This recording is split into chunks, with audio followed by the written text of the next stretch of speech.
Aji Saka adalah nama seorang tokoh legendaris yang banyak diceritakan masyarakat Jawa secara turun-temurun di masa lalu.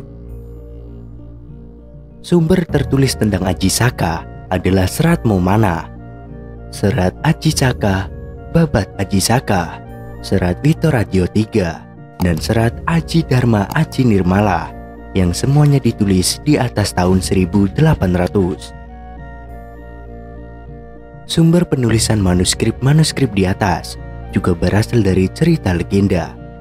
Maka tak heran kaum rasionalis menganggap kisah Aji Saka tidak bisa dipertanggungjawabkan kebenarannya secara ilmiah. Asal-usul Aji Saka disebut dalam berbagai versi yang berbeda, antara lain Bumi Majeti, Arab, India, Rum, dan bahkan Ronggowasito mengatakan ia berasal dari Lampung. Ketidakjelasan asal-usul Aji Saka membuat imajinasi masyarakat semakin liar dengan munculnya nama alias dari Aji Saka, antara lain Haji Saka, Sang Hyang Aji Saka, Prabu Jaka Sangkala, Begawan Saka Wayana, bahkan ada yang menganggapnya sebagai Syekh Subakir dan Nabi Isa. Bagi yang belum pernah mendengar kisah Aji Saka, ia adalah sosok yang dianggap sebagai penemu aksara Jawa, Hana Caraka, dan penumpas kejahatan yang dilakukan Raja Dewata Cengkar, Raja Medang Kamulan. Karenanya, membahas Aji Saka seharusnya tidak bisa lepas dari kelahiran aksara Jawa, penanggalan Jawa, Dewata Cengkar, dan Medang Kamulan. Kata Aji dalam bahasa Jawa ditulis sama dengan kata haji, tentu berbeda dengan istilah haji dalam Islam, karena orang Jawa masa lalu memakai istilah kaji untuk menyebut orang yang telah berhaji. Ada yang mengartikan Aji sebagai raja atau pegangan raja. Kalau dirunut ke belakang, istilah ini telah ada sejak berabad-abad tahun yang lalu dan tercantum dalam beberapa prasasti. Misalnya, dalam prasasti Palempangan 906 Masehi. Apapun artinya, kata Aji telah ada sekurang-kurangnya tahun 906 Masehi. Kata Saka atau Caka mempunyai beberapa penafsiran. Satu kelompok pendapat mengatakan Saka berasal dari bahasa Jawa Soko yang artinya dari. Penganut penafsiran ini biasanya tidak rela kalau bahasa Jawa dan aksara Jawa berasal dari India. Namun, pada kenyataannya, istilah Saka berasal dari bahasa Sangsekerta yang otomatis bukan berasal dari bahasa Jawa. Saka sendiri merupakan nama suku Indo-Iran dari stepa Eurasia yang mendiami Rajasthan, Madhya Pradesh, Gujarat, dan Maharashtra. Herodotus, sejarawan Yunani kuno pada abad 5 sebelum Masehi mengatakan bahwa semua orang Indo-Iran disebut dengan orang Saka. Dengan demikian, istilah Saka telah dilafalkan orang pada abad ke-5 sebelum Masehi. Selanjutnya, Medang Kamulan. Medang Kamulan merupakan kerajaan kuno yang disebut dalam beberapa legenda berbeda dan beberapa manuskrip kuno.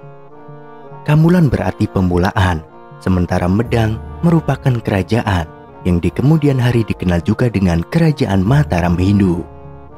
Dengan demikian, Medang Kamulan secara bahasa bisa diartikan sebagai kerajaan Pramedang. Medang Kamulan merupakan kerajaan historis nyata karena disebut dalam berbagai manuskrip kuno dalam kaitannya dengan Aji Saka. Medang Kamulan merupakan kerajaan yang dipimpin oleh Raja Dewata Cengkar, seorang raja yang digambarkan sebagai raja zolim, pemakan manusia, namun bisa dikalahkan oleh Aji Saka. Dari ulasan Aji di atas, tampak bahwa istilah Aji merupakan istilah kuno, sehingga bisa saja Aji Saka memang ada. Namun dari ulasan Saka, tampak bahwa istilah Saka berasal dari India. kalaulah Aji Saka merupakan nama orang, ia pasti berasal dari India, atau sekurang-kurangnya diberi nama dengan pengaruh kuat dari India. Berdasarkan penanggalan, seseorang bisa saja mempunyai nama Aji Saka setelah tahun 78 Masehi, karena istilah Saka mulai populer di Nusantara setelah tahun 78 Masehi.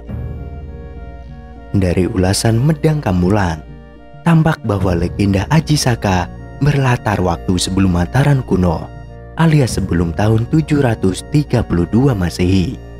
Dengan demikian, posibilitas masa hidup Aji Saka adalah antara tahun 70 hingga 732 Masehi. Sekarang mari kita lihat dari sisi yang paling penting dan menentukan, yaitu aksara. Dalam ulasan aksara, tampak bahwa aksara Pallawa berevolusi di tanah Jawa menjadi aksara Kawi, kemudian menjadi aksara Jawa modern saat ini. Era aksara Pallawa berakhir di abad ke-8 Masehi, pada saat Sanjaya menegakkan lingga pendirian Kerajaan Medang atau Mataram Hindu tahun 732 Masehi. Aksara Jawa kuno yang paling tua ditemukan hingga saat ini adalah Prasasti Dinoyo Berangka tahun 760 Masehi. Berdasarkan data singkatan di atas, tampak tidak logis kalau Aji Saka menciptakan Hanacaraka setelah tahun 732 Masehi, karena Medang Kamulian sebagai setting waktu merupakan kerajaan yang eksis sebelum tahun 732 Masehi. Huruf Jawa kuno yang pertama kali muncul tahun 760 Masehi, dan itu pun belum sempurna karena masih terus berevolusi hingga diakhiri Sunan Bonang pada tahun 1500-an Masehi. Nah, salah satu bagian dari cerita legenda Aji Saka adalah wujud Prabu Dewata Cengkar.